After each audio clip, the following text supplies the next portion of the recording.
जितने हमारे चक्रवर्ती राजा थे वो सब प्रजा को अपनी संतान समझते थे, और ये प्रजा वास्तव में ही राजा की संतान होती है। और हम इतिहास उठा करके देखेंगे, महाभारत काल पर्यंत भीष्म ने जितनी प्रतिज्ञाएं की उनके पीछे कहीं ना कहीं ये सिद्धांत है कि राजा को ईश्वर का प्रतिनिधि माना जाता था।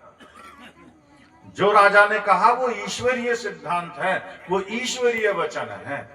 लेकिन राजा को भी ईश्वरवत ही अपनी प्रजा का ध्यान रखना होता था, उसका पालन करना रहता था। उसने नहीं किया, अनावश्यक करों के बोझ लगा दिए तो प्रजा बड़ी व्याकुल हो गई, बेचैन हो गई।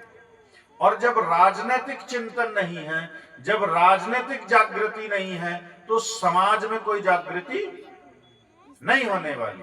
अच्छा, अभी आप देख रहे हैं हमारे इस राष्ट्र में जगह जगह क्या हो रहा है, आज हिंदू सम्मेलन चल रहे हैं। सुनते होंगे सभी, सोशल मीडिया पर आ रहा है। ये हिंदू सम्मेलन कौन चला रहा है? आरएसएस, राष्ट्रीय स्वयंसेवक संघ। यदि आप ऐसा ही सोचते हैं तो आप गलत सोचते हैं। ये आरएसएस नहीं चला रहा है, ये भारतीय जनता पार्टी 2027 को टारगेट करके लक्ष्य लेकर के चल रही है। ये राजनीतिक चेतना है। जब राजनीतिक चेतना आएगी तब समाज में चेतना आती है। और जब ये चुनाव बंद हो जाएंगे तो आप देख लेना, हिंदुओं की दुकान सब बंद हो जाएगी।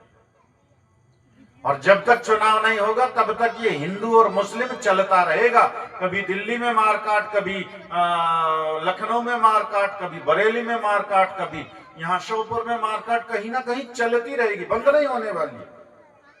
कभी हिंदू का बालक मरेगा, कभी मुस्लिम का बालक मरेगा। प्रजा तो भारत की है। हाँ, कोई सिद्धांत को जानने वाला है, कोई सिद्धांत से विमुख है, वो अलग विवेचना का विषय है। और यदि आप हिंदुओं के इतने हितैषी होते तो फिर हिंदुओं के हित में आपने 10 वर्षों में और 15 वर्षों में जितना उनका शासन रहा है अभी तक का क्या किया है जी? 3,500 करोड़ रुपए का आपने बजट पास किया है। किनके लिए? जिनके प्रति आप द्वेष भर रहे हैं पब्लिक में। आप काहे का उनका महिमा मंडन कर रहे हो जी? फिर आपने किसी मंदिर के पुजारी को कोई पैसा दिया? आप मौलवियों को काहे के लिए सैलरी दे रहे हो फिर भाई? और आपस में लड़ाने का कार्य आप कर रहे हो। सामाजिक चेतना आती है विद्या से। विद्या हमारे पास है नहीं और उसको वो देंगे भी नहीं। किसी गुरुकुल को सपोर्ट करते हैं क्या ये? किसी गुरुकुल में कोई अंशदान दिया, कोई सहयोग दिया, कोई सपोर्ट किया, कोई वेद विद्या का कार्यक्रम चलाया, वेद जागृति अभियान कोई चलाया? हिंदू जागृति अभियान है। काहे का हिंदू के मूल में पता ही नहीं उन्हें कौन हिंदू।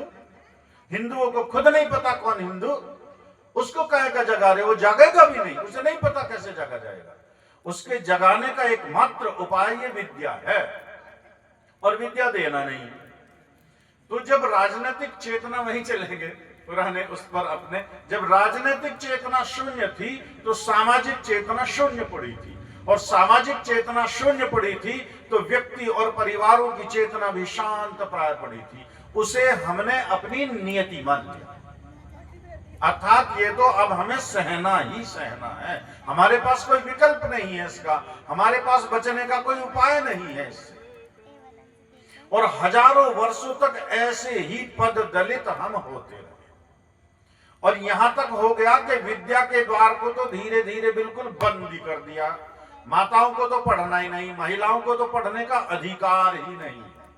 आज से चलेंगे लगभग 90 वर्ष पीछे चले जाएंगे हम। मेरी माताजी का जब देहांत हुआ तो उनकी आयु 83 वर्ष की थी, 83 वर्ष की। 4 वर्ष उनकी मृत्यु हुए हो गए, तो लगभग 87 वर्ष। और 7 वर्ष चलो घटा देते हैं तो 80 वर्ष। उनके पिताजी पढ़े लिखे थे, और वे, हमारी माताजी कई बहनें थी तो उन सबको विद्यालय भेजते थे। 80 वर्ष पीछे की बात बता रहा हूं। तो उस समय गांव में सब व्यंग करते थे, हंसी उड़ाते थे उनका। अरे वो गांव में पहले ऐसा होता था, पढ़े लिखे को सब बाबूजी कहते थे। तो वो कहते अरे बाबूजी को देखो, तो लड़कियों को भी स्कूल में भेजता है। और उस प्राइमरी विद्यालय में केवल हमारी माताएं थी कन्याओं के रूप में जो पढ़ती थी और पूरे गांव से कोई लड़की नहीं पढ़ती थी। ये स्थितियां थी। सामान्य विद्या अक्षर ज्ञान तक नहीं कराने दिया। ये वेद शास्त्र तो बहुत दूर की बातें हैं। जिसे अक्षर ज्ञान का पता ना हो वो वेद शास्त्र को कैसे समझ लेंगे। हमारे यहाँ जब विवाह परंपरा होती है, जब विवाह गृहस्थ आश्रम में बालक जाता है, दोपहर की कक्षा में भी बहन जी ने खूब चर्चा की थी वर्णाश्रम व्यवस्था की। ये आश्रम व्यवस्था जहां व्यक्तिगत उत्थान का मार्ग प्रशस्त करती है, ये वर्ण व्यवस्था समाज और राष्ट्र की उन्नति का मूल कारण है। और जब ये हमारी वर्ण व्यवस्था छिन्न भिन्न हो गई, तभी ये निश्चित हो गया था कि इस राष्ट्र को दासता का दंश झेलना ही रहेगा, इसे कोई बचा नहीं पाएगा। और हम भले ही कहते रहे हम विश्व गुरु बनेंगे, हम हिंदू राष्ट्र बनाएंगे, जब तक इस राष्ट्र में ये वर्ण और आश्रम व्यवस्था सिद्ध नहीं हो जाती, कोई सुधार आने की संभावना नहीं है। चाहे हम रहे ना रहे, हमारे आने वाली पीढ़ी रहे ना रहे, ये इसी प्रकार दुख और दंश झेलती रहेंगी। दूसरा कोई उपाय संसार में किसी के पास नहीं है। और ये केवल हमारे राष्ट्र की बात नहीं है, ये संसार भर की बात है।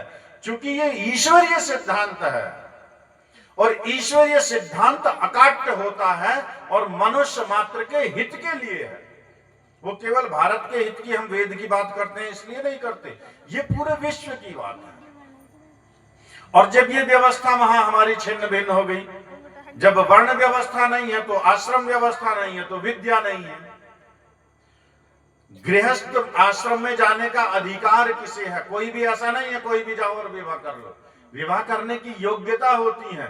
विवाह करने वाला एक समाज और राष्ट्र का निर्माण करने वाला है आगे, इसलिए उसकी योग्यता निर्धारित है। आज एक 4th क्लास का यदि कोई सरकारी सेवक लगेगा तो उसको भी उसकी कुछ ना कुछ योग्यता निर्धारित है। लेकिन प्रधानमंत्री कौन बनेगा, मुख्यमंत्री कौन बनेगा, गृह मंत्री कौन बनेगा, वित्त मंत्री कौन बनेगा, इसकी कोई योग्यता निर्धारित नहीं है कुछ। तो महर्षि वहां पर एक श्लोक देते हैं, ब्रह्मचर्य आश्रमं समाप्य ग्रही भवेत्, ग्रही भूत्वा वनी भवेत्, वनी भूत्वा प्रव्रजेत्। ये आश्रम व्यवस्था है। जब आपका ब्रह्मचर्य आश्रम पूर्ण हो गया है, आप गृहस्थ आश्रम में प्रवेश करेंगे। लेकिन ये आश्रम है, ये ठहराव है, ये पड़ाव है। हमें तो जाना है यहां से हरिद्वार, तो यहां से हम ट्रेन पकड़ेंगे, बस पकड़ेंगे, माधोपुर जाएंगे, ट्रेन पकड़ेंगे, फिर वहां जाएंगे, फिर वहां जाएंगे और माधोपुर जाकर के लेट गए, वहीं सो गए, हरिद्वार तक नहीं जा पाएंगे। लक्ष्य तक पहुंचना है तो एक आश्रम का अर्थ होता है आश्रम, आसमंतात, अपने पूर्ण पुरुषार्थ से सभी प्रकार से घनघोर प्रचंड पुरुषार्थ करना होता है। ब्रह्मचर्य आश्रम में बल बढ़ाया, बुद्धि बढ़ाई, विद्या बढ़ाई, और जिसके पास विद्या हो वही गृहस्थ आश्रम में प्रवेश करेगा। वेदानधीतम वेदव्वा वेदम वापि यथाक्रमम अविलुप्त ब्रह्मचर्याश्रमम गृहस्थ आश्रम माविशेत। ये संस्कार विधि में भी और सत्यार्थ प्रकाश में भी ऋषि दोनों जगह उद्धृत करते हैं कि जिसने ब्रह्मचर्य पूर्वक चारों वेदों का स्वाध्याय किया हो, 4 नहीं है तो 3, 3 नहीं है तो 2, 2 नहीं है तो न्यून से न्यून सांगोपांग विधि से एक वेद पढ़ा हो, उसी को गृहस्थ आश्रम में जाने का अधिकार है। वही श्रेष्ठ संतान का निर्माण कर सकता है। और जहां पर ये हमारी व्यवस्था चलती थी, जब तक सांगोपांग विधि से वेद का अध्ययन करके हमारा बालक और बालिकाएं दोनों जब गृहस्थ आश्रम में प्रवेश करती थी, फिर ऐसे मंचों की और इन उपदेशों की किसी को आवश्यकता नहीं रहती थी। वो सब सिद्धांत को जानने वाले थे, वो सब पढ़े लिखे थे, वो सारे उस सारी विद्या को जानने वाले थे। लेकिन अब विद्या छूटी तो छूटी। इसका उपाय क्या है? अब हम देखेंगे कि हमारे इतिहास में पीछे एक भक्ति काल आता है। ये कहां से आ रही आवाज? कहीं अब एक दास परंपरा चल पड़ी वहां पर, कहीं रहीमदास, कहीं सूरदास, कहीं नरोत्तम दास, कहीं कितने दास, कहीं कितने दास। समाज सुधारक बहुत आए, लेकिन किसी ने राष्ट्र के विषय पर एक शब्द बोला हो तो आप देख लीजिए उठा करके इतिहास उनका। राष्ट्र का निर्माण कैसा हो, राष्ट्र की सुरक्षा कैसा हो, राष्ट्र की स्वतंत्रता कैसे हो, इस पर किसी का विचार नहीं गया, किसी ने कोई चिंतन किया नहीं, क्योंकि उनके पास में उतनी योग्यता भी नहीं थी वास्तव में। कुछ तो ऐसे थे जो उद्घोषणा कर रहे हैं कि हमने कभी कलम दवात हाथ में पकड़ के ही नहीं देखी, मसीह का आदत छोयो नहीं, कलम गाही नहीं हाथ। और उन्हें आज पीएचडी के उसमें शोध किए जा रहे हैं उनके ऊपर, विश्वविद्यालयों में वही पढ़ाए जा रहे हैं। दयानंद को नहीं पढ़ाया जाता विश्वविद्यालयों में कहीं, दयानंद को तो इंटर कॉलेज में नहीं पढ़ाया जाता, पढ़ाया कहीं जी। मैं इतिहास का छात्र रहा, लेकिन मैंने कहीं नहीं सुना या कहीं पढ़ा कि इस स्वतंत्रता संग्राम के जो सूत्रधार थे वो महर्षि स्वामी दयानंद सरस्वती थे। ये यहाँ आर्य समाज में आकर के पता चला कि स्वतंत्रता शब्द ही सर्वप्रथम ऋषि दयानंद ने दिया। बाल गंगाधर तिलक जब उद्घोषणा करते हैं स्वतंत्रता मेरा जन्म सिद्ध अधिकार है और मैं इसे लेकर रहूंगा, तो ये स्वतंत्रता शब्द सत्यार्थ प्रकाश से पढ़ा बाल गंगाधर तिलक ने। तब उन्हें पता चला ये स्वतंत्रता क्या शब्द है और राष्ट्र क्या शब्द है, राष्ट्र की परिभाषा क्या है, राष्ट्र के प्रति हमारे कर्तव्य क्या है। उसका बिगुल ऋषि दयानंद ने बजाया आकर। और ऋषि दयानंद का यदि इतिहास पढ़ेंगे जीवनी की तो उस पर समय नहीं है हमारे पास आज चर्चा का, क्योंकि उसी पर हमें फोकस रखना है। 22 वर्ष की अवस्था में उन्होंने अपना गृह त्याग किया और लगभग 15 वर्ष तक वो इस पूरे राष्ट्र में भटकते रहे किसी योग्य गुरु की तलाश में। मिले भी, बहुत सारे मिले और उन्होंने बहुत सारा सीखा भी, जिससे जो मिला ठीक ठीक था वो सीखा। अंत में जब मथुरा पहुंचे गुरुवर विरजानंद के पास और जाकर के जब नोक किया, दरवाजा खटखटाया, तो अंदर से आवाज आई कोसी। वो संस्कृत के विद्वान थे और ऋषि दयानंद भी संस्कृत के विद्वान थे। तो वो कह रहे ना जाना नहीं। अंदर से पूछा कौन है, हम भी पूछते हैं ना, कोई दरवाजा खटखटाए तो हम पूछते हैं भाई कौन है, तो वो कह रहे ना जाना नहीं, मुझे नहीं पता मैं कौन हूं, इसी प्रश्न का उत्तर लेकर तो मैं आया हूं, इसी का उत्तर तो चाहिए, यही जानने के लिए तो मैं आया हूं। तो आप समझिए कि उस दिन जब विरजानंद ने अपनी कुटी का द्वार खोला तो ये विरजानंद की कुटी का द्वार नहीं, ये भारत के भाग्य का द्वार खुला था उस दिन, ये विश्व के भाग्य का द्वार खुला था उस दिन जब विरजानंद ने दयानंद को अपने आश्रम में प्रवेश किया। और वहां से उन्होंने 2.5-3 वर्ष घनघोर परिश्रम करके वो सिद्धांत जाना, वो दृष्टि प्राप्त की, वो सोच और शक्ति प्राप्त की। और वहां से जब वो अपना चले गुरु दक्षिणा देकर, कल हम भी लेंगे आपसे गुरु दक्षिणा, देंगे सब, चुप हो गए, देंगे गुरु दक्षिणा नहीं? हाँ तो कह दो देना मत, दोगे? नहीं देंगे, हाँ माता जी तो कह रहे हैं। और देखो हाँ करना तो सोच समझ के, क्योंकि हम उसी परंपरा के हैं जिस परंपरा के ऋषि दयानंद थे और इस परंपरा में जीवन तक मांग लिया जाता है। गुरु विरजानंद ने क्या लिया? ऋषि दयानंद का जीवन मांग लिया था। और उन्होंने एक क्षण नहीं सोचा मैं सोचूं मैंने ये विद्या प्राप्त की है, इस विद्या से मैं यश प्राप्त करूंगा, मैं धन प्राप्त करूंगा, ना एक क्षण भी नहीं सोचा। जैसे ही उन्होंने कहा मुझे तुम्हारा जीवन चाहिए, तथास्तु गुरुदेव, ये जीवन आपका है। तो यहां ये मंच उसी परंपरा के हैं। हो सकता है ये किसी का जीवन मांग बैठे, मांगेंगे नहीं ऐसे। और दक्षिणा भी ऐसी नहीं मांगेंगे जिसकी आप कल्पना कर रहे हैं। कल मांगेंगे, कल आपको पता चलेगा क्या मांगेंगे दक्षिणा। अब गुरु विरजानंद को प्रतिज्ञा दे आए कि ये जीवन आपका, बताइए मुझे क्या करना है। उन्होंने बताया कि आप जाओ इस राष्ट्र का उत्थान कीजिए, इस राष्ट्र का उद्धार कीजिए, इस राष्ट्र की जनता इन आताताइयों के चंगुलों में फंसी हुई सिसक रही है, तड़प रही है।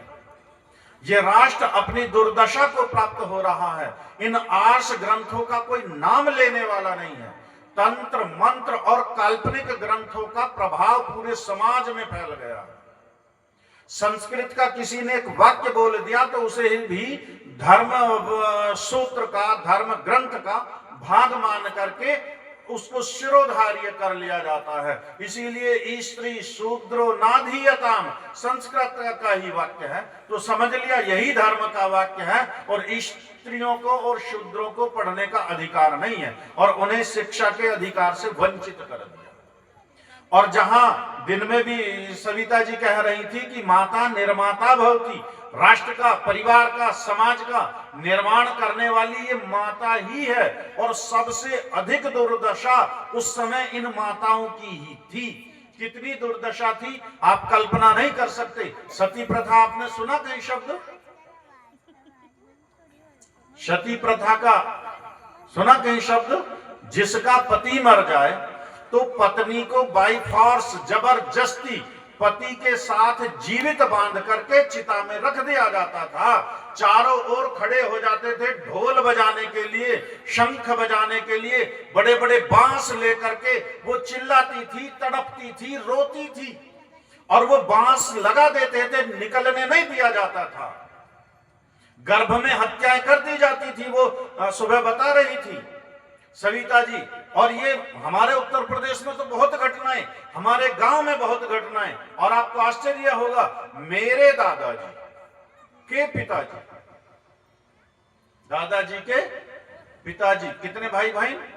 11 बहन, 11 की 11 मार दी गई। 11 पुत्रियां पैदा होती नहीं, मारते रहे। पुत्र पैदा हुआ, परमेश्वर मारता रहा। पुत्र हुआ, मर गया। अगली पुत्री हुई, मार दी।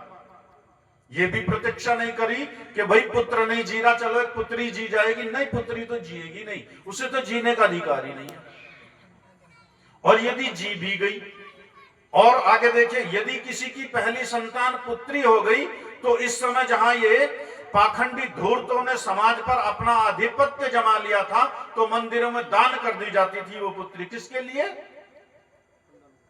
पंडों के लिए। ये उनकी सेवा करेगी, वो उसका व्यभिचार करेंगे, शोषण करेंगे, पूरा जीवन उसका नर्क बना दिया जाता था। आप कल्पना करके देखिए, 6 महीने की बालिका, 4 महीने की बालिका गर्भ में यदि लड़की हुई तो इसका विवाह से हम कर देंगे अमुक व्यक्ति के लड़के से। 2-2, 2.5-2.5, 3-3 वर्ष, 6-6 माह के बालिकाओं के विवाह कर दिए जाते थे। और यदि वह विधवा हो गई, किसी कारण से दुर्घटना घट गई, उसका विवाह नहीं होगा, पुनर्विवाह ही नहीं।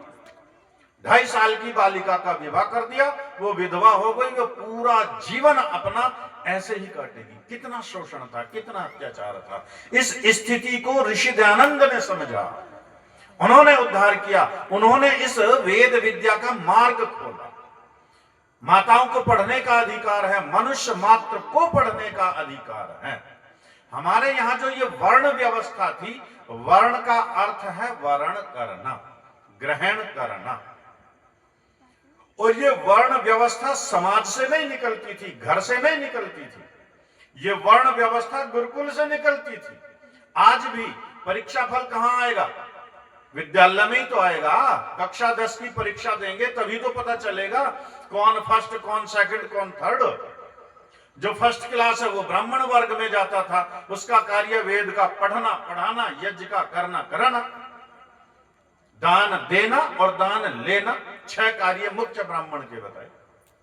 इससे नीचे जिसकी योग्यता है, जो बाहुबल में सशक्त है, जो अपनी रक्षा कर सकता है, परिवार की रक्षा कर सकता है, राष्ट्र समाज की रक्षा कर सकता है, वह कौन? क्षत्रिय।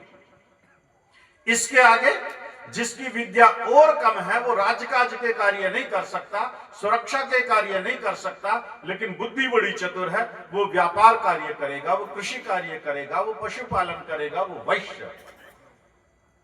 और चौथा, जो बिल्कुल जिसके पास में न्यूनतम विद्या है, नाम मात्र की विद्या है, ना के बराबर विद्या है, वह स्वतंत्र रूप से ना व्यापार कर सकता, और क्षत्रिय का और ब्राह्मण का तो और भी उच्च कार्य है। अब ये क्या करेगा?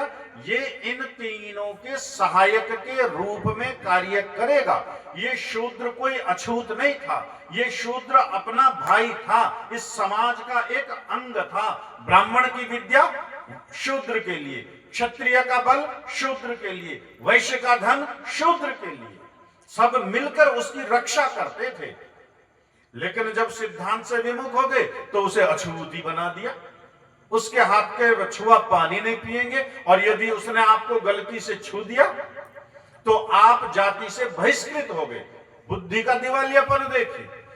आपका यहां वो जल रखा हुआ है, यदि उठा करके मैंने जल पी लिया और मैं दूसरे मत संप्रदाय का हूं तो मेरा बहिष्कार हो गया, फिर मैं मुसलमान बन गया, फिर मैं ईसाई बन गया, अब मैं हिंदू ही नहीं रहा, क्योंकि मुसलमानों का पानी पी लिया, ईसाइयों का पानी पी लिया। उन्होंने ये प्रपंच रचा रखा था, वो तो चाहते ही ये थे, इसलिए वे बढ़ते चले गए और हम घटते चले गए। जब ऋषि दयानंद का प्रादुर्भाव हुआ तब किसका शासन था जी? अंग्रेजों का शासन था। उसके पूर्व मुसलमानों का शासन रहा। तब घूम घूम करके प्रचार प्रसार किया, वेद विद्या की अलख जगाई, सिद्धांत से परिचय कराया सबका। और जो स्वतंत्रता का प्रथम स्वतंत्रता संग्राम था, कौन सा? 1800 कौन सा था? 57। चमक उठी सन 57 में। वह तलवार पुरानी थी, तो सुनी होगी कविता। तो 1857 के संग्राम को ऊर्जा देने वाले, प्रेरणा देने वाले इसके सूत्रधार महर्षि स्वामी दयानंद सरस्वती। यहां से ये स्वतंत्रता के प्रति भावना उत्पन्न हुई, और वहां से ये स्वतंत्रता सेनानी जितने भी निकले, आप इतिहास उठा करके देखिए, गूगल करके देख लीजिए। जिस समय भगत सिंह को फांसी हुई उसकी कितनी आयु थी? चंद्रशेखर की कितनी आयु थी? बिस्मिल की कितनी आयु थी? इतनी आयु थी सबकी। कोई 20 का, कोई 22 का, कोई 18 का, कोई 19 का, कोई 27 का, कोई 28 का, 30 के ऊपर कोई नहीं। ये सब युवा थे, ये सब बालक थे, जिनका सामान्य भाषा में कहते हैं अभी तो इसकी खेलने कूदने की उम्र है। उस खेलने कूदने की उम्र में उन्होंने इस राष्ट्र को स्वतंत्रता दिलाई। चरखों से आजादी नहीं आती? चरखों से आती है क्या? अब हमें सुनाते रहते हैं, दे दी हमें आजादी, बिना खड़ग बिना ढाल, साबरमती के संत तूने कर दिया कमाल। ये मानसिक दास्तां थोड़ा ही समाप्त हुई है, आज तक भी नहीं हुई है, अभी भी नहीं हुई है।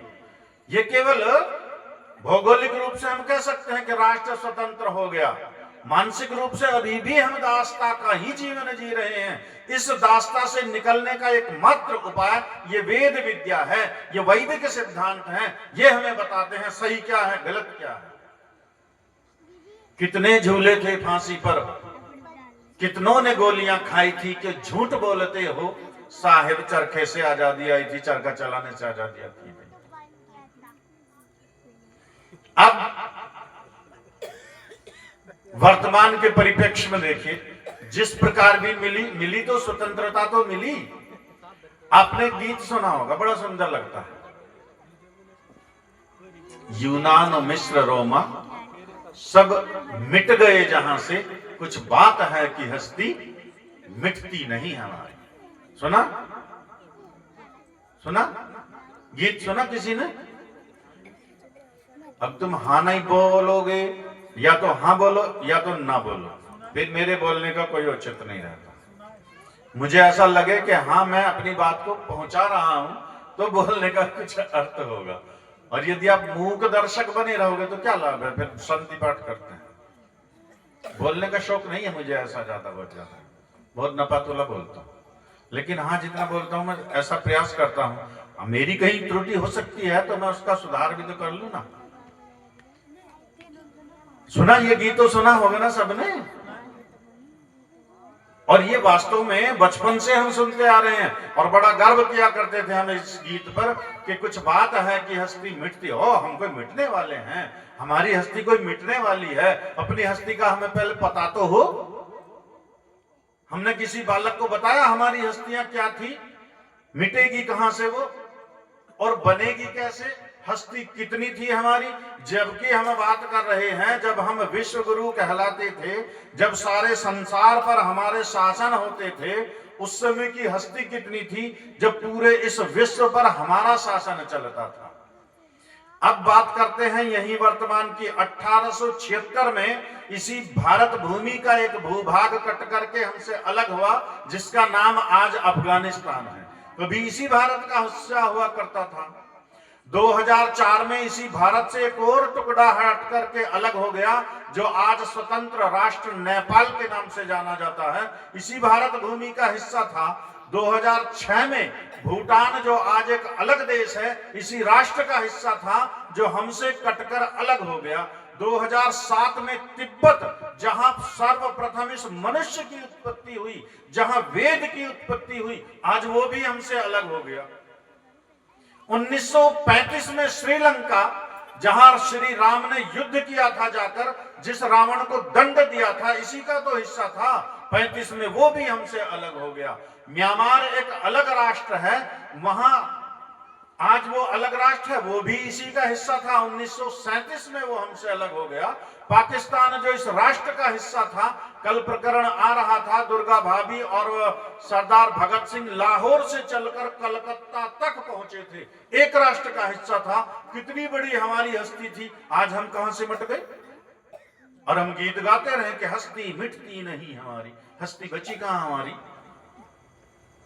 कैसा हमारा राष्ट्र था, कैसे हमारे पूर्वज थे, कैसे हमारे चरित्र थे, हम क्या है और क्या हो गए। अभी जो छोटी सी कविता वो दिया ना मैंने, पुस्तक है जिसके पास है, उसके प्रारंभ में एक ये पूरी कविता है, और उस कविता से प्रेरणा लेकर के ही ये पुस्तक लिखी हुई कि हम क्या होते और क्या हो गए और क्या होंगे, अभी आगे आगे क्या होने वाला है हमारे साथ, उसका भी हम सब विचार करें।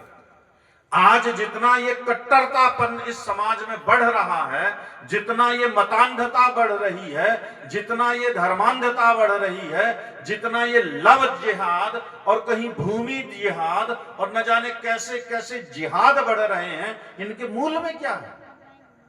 अविद्या। जब हम अपने सिद्धांतों को नहीं जान पाएंगे तो फिर ये मत परिवर्तन रुकेगा नहीं, ये धर्मांतर रुकेगा नहीं। फिर किसी तुलसीदास की संतानें असदुद्दीन ओवैसी बन करके एक अलग अपना नारा खड़ा कर देंगी। कोई जैना भाई ठक्कर आएगा, उसकी संतानें मोहम्मद अली जिन्ना बनकर इस राष्ट्र के टुकड़े टुकड़े कर देंगी। कोई बालमुकंद कोल आएगा, उसकी संतानें आगे शेख अब्दुल्ला, फारूक अब्दुल्ला, उमर अब्दुल्ला बन जाएंगी। कोई रतन लाल आएगा, उसका पुत्र इकबाल पैदा हो जाएगा। ऐसे ऐसे गीत लिख करके हमारा मूर्ख बना करके और बंटवारा लेकर के पाकिस्तान जाकर के बैठ जाएगा। कहां गया था इकबाल? उसी की लिखी हुई है ये पंक्तियां। और यहां हमारे मूर्ख बनाते रहे और अपना हिस्सा लेकर अलग हो गए, और जाकर के फिर इसी तराने को बढ़ा दिया कि चीनो अरब हमारा, सारा जहां हमारा, मुस्लिम हैं हम, सारा जहां हमारा, तेगों के साए पे हम पलकर बढ़े हुए हैं। हमारा तो हथियार है, खंजर निशां का है। छोटे छोटे बच्चों का कत्ल करना, वृद्धाओं का कत्ल करना, महिलाओं से बलात्कार करना, ये तो हमारा धर्म है, ये तो हमारा पेशा है। नहीं हो रहा वर्तमान में ये सब कुछ, इसी राष्ट्र में हो रहा है। कौन बचाएगा? कल परसों मैं बता रहा था, श्रो द्रौपदी शस्त्र उठा लो, अब गोविंद ना आएंगे। अब कोई अवतार लेने वाला नहीं है यहाँ, और ना कभी वो अवतार लिया उसने, ना कभी आगे लेगा। उसे आवश्यकता नहीं है अवतार लेने की। अवतार लेने की हमें आवश्यकता है। अपने स्वरूप को हम जाने, हम कौन थे और क्या हो गए और क्या हम हो सकते हैं। इस आत्मा का छोटा मोटा सामर्थ्य नहीं है। हम चाहें तो क्या नहीं कर सकते हैं। हमारे अंदर वो आत्मिक बल तो होना चाहिए, वो शक्ति तो होनी चाहिए, वो सिद्धांत तो होना चाहिए। आप इन बालकों को अच्छे वस्त्र दो न दो, आप इन्हें अच्छे विद्यालय में पढ़ा सको, अच्छी बात है, ना पढ़ा सको कोई बुरी बात नहीं है, लेकिन इन्हें सिद्धांत जरूर दे देना। यदि इनके पास सिद्धांत आ गए, ये बालक किसी से मार नहीं खाने वाले हैं। घर का नाम हम रामायण रख लेंगे, मेरा नाम शत्रुघ्न है, हम तो 4 भाई हैं, राम लक्ष्मण भरत शत्रुघ्न आज वर्तमान में है, और उनके घर का नाम रामायण है, और उनकी बेटी विवाह करती है जहीर इकबाल से। किसे पैदा करेगी? वो राम और कृष्ण को पैदा नहीं करेगी। हम गीत गाते रहेंगे बैठ करके यहाँ, फिर राम कृष्ण निकले घर घर गली गली से। कहां से निकलेंगे? जब बालक जानेंगे रामकृष्ण को, तभी तो ये रामकृष्ण को पैदा करेंगे आगे जाकर, तभी तो ये रामकृष्ण बनेंगे। वरना तो फिर वो तैमूर और बाबर न जाने किन किन को वो पैदा करेंगे और वही हमारे बालकों का नरसंहार करते रहेंगे, वही इनका मत परिवर्तन करते रहेंगे, वही इनका शोषण करते रहेंगे और उनको अपने लक्ष्य पर लगे रहेंगे। ये राष्ट्र सुरक्षित नहीं रह पाएगा। इस राष्ट्र को सुरक्षित रखने के लिए इन सिद्धांतों को हमें जानना ही होगा। ये हम कहें तो हमारा नैतिक, सामाजिक, राष्ट्रीय कर्तव्य भी है और वर्तमान में हमारी मजबूरी भी है। ऐसा मान करके भी आप चलें तो भी कोई इसमें हानि नहीं है और कोई दूसरा नहीं है मार्ग हमारे पास। यदि हम वैदिक सिद्धांतों से अपने बालकों को, अपने परिवारों को, अपने समाज को ओतप्रोत कर देंगे, इन्हें वो सिद्धांत बता देंगे, तो ये फिर कोई विधर्मी इनका बाल बांका नहीं कर पाएगा। आपने वो देखी होगी अभी कश्मीर फाइल, केरला स्टोरी, और जो वर्तमान में चल रही है, रोज चलती रहती है सोशल मीडिया पर, ना जाने कैसी कैसी स्टोरी। यदि हम उन सिद्धांतों को नाबालकों को दे पाएंगे तो फिर कल कोई हमारी बालिका सूटकेस में पैक मिलेगी, कोई फ्रीज में मिलेगी, कोई उसमें डबल बेड के नीचे मिलेगी, कोई बोरी में बंद रेलवे ट्रैक पर मिलेगी, कोई नदी में मिलेगी। घटेगा तो हिंदी। एक एक तो संतान हमारी, वो कोई अपने डिप्रेशन से, अविद्या के कारण ही आएगा और जिद पूरी ना होने के कारण कोई फांसी से लटक जाएगा, कोई मतांतर का शिकार हो जाएगा, कोई बहुत बड़ा विद्या प्राप्त करके विदेश जाकर के अमेरिका में बैठ जाएगा, इंग्लैंड में बैठ जाएगा, भारत कहीं जाओ अपना काम बनता और बाढ़ में जाए जनता। कौन संभालेगा इस राष्ट्र को? कौन संभालेगा इस समाज को? किसका दायित्व? हमारा दायित्व है। हम अपने संतान के क्रम को बढ़ाने भी, इसका संरक्षण और संवर्धन भी करें और इसे हम वैदिक सिद्धांतों से ओतप्रोत भी करें। आज हमने एक नई विचारधारा हमारे मस्तिष्कों में घर करती जा रही है। हमारे बालक, पहली बात तो ये गांव के परिप्रेक्ष्य में मैं नहीं बोल रहा हूं, मैं भारतवर्ष के परिप्रेक्ष्य में बोल रहा हूं। आज हमारे बालकों की जो विवाह की औसत आयु है वो 25 वर्ष से कम नहीं है। 30-30, 35-35 के तो खूब उदाहरण है। विवाह की आयु शास्त्र ने 16 वर्ष न्यूनतम कन्या की निर्धारित कर रखी है, सरकार ने 18 कर रखी है। चलो, लेकिन 30, 35, 40 वर्ष में विवाह का कौन सा औचित्य रह जाता है जी? और आज ये हमारे बालकों के मस्तिष्क में विचारधारा आ रही है, वो कह रहे हैं विवाह करने की आवश्यकता ही नहीं है, हम नहीं करेंगे जी विवाह, हम तो लिव इन में रह लेंगे, विवाह की जरूरत ही नहीं। और यदि प्रेशर दे करके विवाह करा भी दिया, फिर कहते हैं चलो विवाह कर लेते हैं लेकिन हम संतान उत्पत्ति नहीं करेंगे। इस झगड़े में नहीं पड़ने वाले हम। बच्चा ना बच्ची, नींद आवे अच्छी, मियां बीवी दोनों ड्यूटी करेंगे और शाम को होटल में अपना ड्रिंक करेंगे, भोजन खाएंगे, आकर के सो जाएंगे। चाहे आकर के उनका फिर कोई गला रेत जाए, चाहे घर को लूट करके ले जाए, चाहे वो पूरे घर में आग लगा करके चला जाए, हमें कोई पता नहीं रहने वाला। यही होता है शहर की। यदि आप देखेंगे बहुत सारे उदाहरण रोज ऐसे हमें दिखाई देते हैं। ये विचारधारा हमारे बालकों के मस्तिष्क में पहुंचा कौन रहा है? हमें इस पर भी तो विचार करना होगा। हम यहां से बेफिक्र हैं, हमारा बालक तो शहर में पढ़ रहा है, हॉस्टल लेकर वहीं पर वो कमरा लेकर के रह रहा है या रह रही है। हमने कभी देखा जाकर के, कभी हमने अपने विश्वसनीय सूत्रों से पता लगाया कि ये बालक अकेला रहता है या किसी के साथ रहता है? जिसके साथ रहता है इसकी पृष्ठभूमि क्या है?